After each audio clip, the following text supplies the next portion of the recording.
यही रात अंतिम, यही रात भारी, बस एक रात की अब कहानी है सारी। बीती कल की रात पाकिस्तान ने इसी विचार के साथ में काटी है। आज पूरा का पूरा दिन भी यही सेंटेंस के साथ में, इन्हीं विचारों के साथ में, इसी कसमकस के साथ में आज पाकिस्तान बिताने वाला है। क्यों?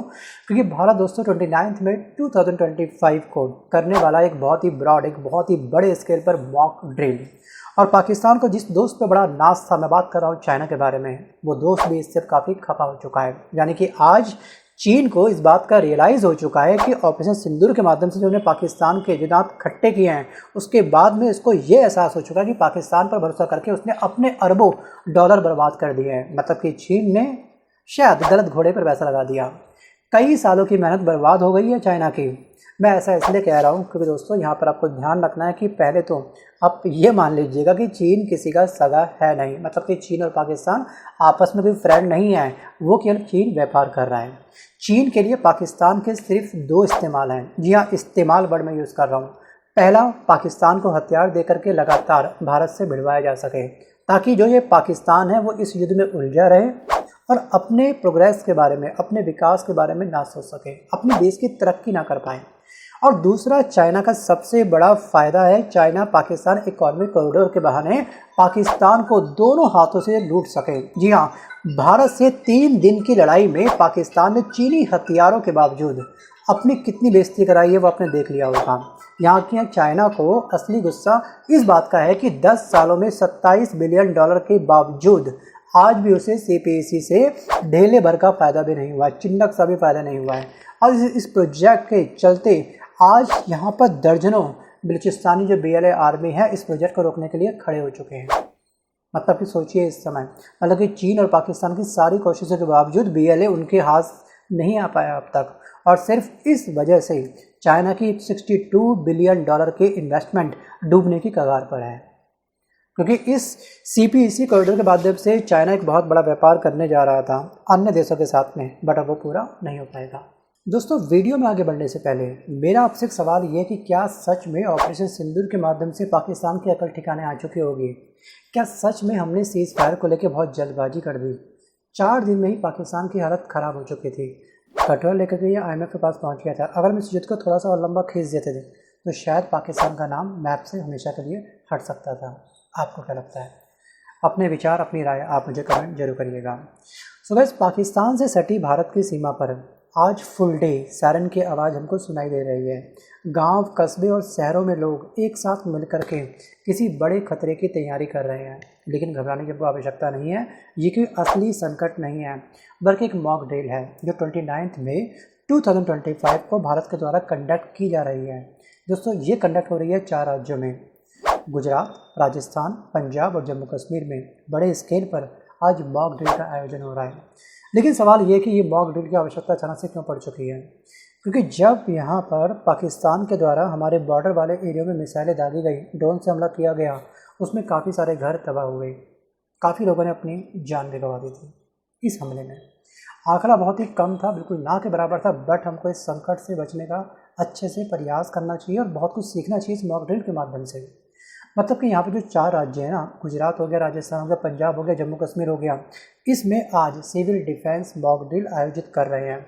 इसका मकसद दोस्तों मेन ये है कि आपातकाल प्रतिक्रिया पर या फिर आपातकालीन प्रतिक्रिया और नागरिकों की निकासी की योजना को परखना भी इसका मेन उद्देश्य होता है। और जनता कितनी एक्टिव है, कितनी जागरूक है, हमले के बाद जनता का क्या एक्शन होगा, क्या रिएक्शन होगा, मतलब कि वो कैसे अपना बचाव करेंगे, ये सिखाना भी मॉक ड्रिल के माध्यम से एक बहुत बड़ा दोस्तों कदम होता है सरकार का। अब यहाँ पे दोस्तों जो ये ड्रिल है, ये भारत पाकिस्तान के बीच में बढ़ते तनाव के बाद की गई है। खासकर अप्रैल 2025 में पहलगाम आतंकी हमले के बाद में, जिसमें 26 लोग मारे गए थे, उसके बाद से लगातार हर राज्य के अंदर मॉक ड्रिल चल रही है। मतलब हमको प्रिपेयर होना चाहिए आने वाले खतरे से। आपको याद होगा कि यहाँ पर कुछ समय पहले मॉक ड्रिल बड़े पैमाने पर खासतौर पर दिल्ली जैसे एरिया में पूरे भारत के अंदर एक ब्लैकआउट की मुहिम चलाई गई थी, ये आपको अच्छे से याद होगा। और वहीं पर पंजाब के फिरोजपुर में पहले भी 30 मिनट का ब्लैकआउट ड्रिल हुआ था, जिसमें बिजली काट करके युद्ध जैसे हालात पैदा किए गए थे और लोगों को सिखाया गया था कि कैसे इस मुसीबत से आपको बचना है। और यहाँ पर राजस्थान के सीमावर्ती गांव में भी मॉक ड्रिल कंडक्ट हुई थी और गांव वालों को ये सिखाया गया था कि सायरन बजते ही कैसे आपको अपना बचाव करना है, सुरक्षित स्थान पे आपको कैसे जाना है। और बच्चों को स्कूल में ये बताया गया था कि कैसे टेबल के नीचे आपको छिपना है जब ये ड्रिल हुई थी। तो बस यहाँ पर सबने सीखा और इस व्यवस्था को सबने सीखना भी चाहिए। खासतौर पर उन लोगों को ज़रूर सीखना चाहिए जिनके घर बॉर्डर के पास में है, क्योंकि सबसे ज़्यादा खतरा उन स्थानों पर हमेशा बना रहता है। मैंने खुद दोस्तों कई बार नोटिस किया है कि मॉक ड्रिल जब भी किसी भी रास्ते में कंडक्ट होती है तो लोग वहाँ पे रुकते नहीं हैं, उससे कुछ सीखते नहीं हैं। कुछ लोग, मैक्सिमम संख्या दोस्तों वहाँ से चलती बनती है अपने काम पर।